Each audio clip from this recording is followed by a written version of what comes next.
আমরা তো এর লক্ষণ দেখেছি। 21 সালে প্রধানমন্ত্রী এখানে এসেছিলেন, মোদিজি এসেছিলেন।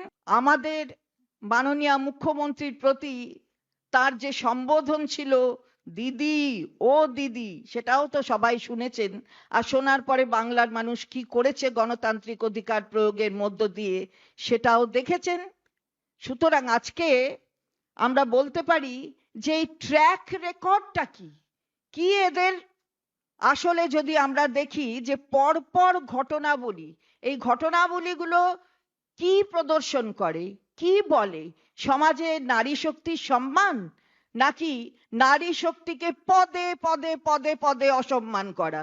আমরা প্রশ্ন করতে চাই। হাতরাস আমরা ভুলে যাইনি। আমরা লখিমপুরের ঘটনা ভুলে যাইনি।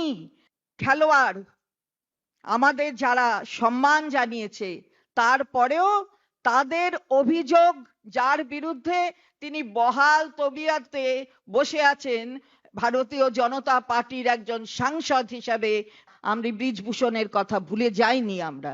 আর বিলকিস বানুর, সেটা তো দেখেছেনই, ছেড়ে দেওয়া হয়েছে, গলায় মালা, মাথায় তিলক, তারপরে বরণ টরণ করার পরে আবার সর্বোচ্চ আদালত যখন বলেছে, তারপরেও কিছুদিন খুঁজে পাচ্ছিল না, তারপরে তাদের আবার জেলে যেতে হয়েছে।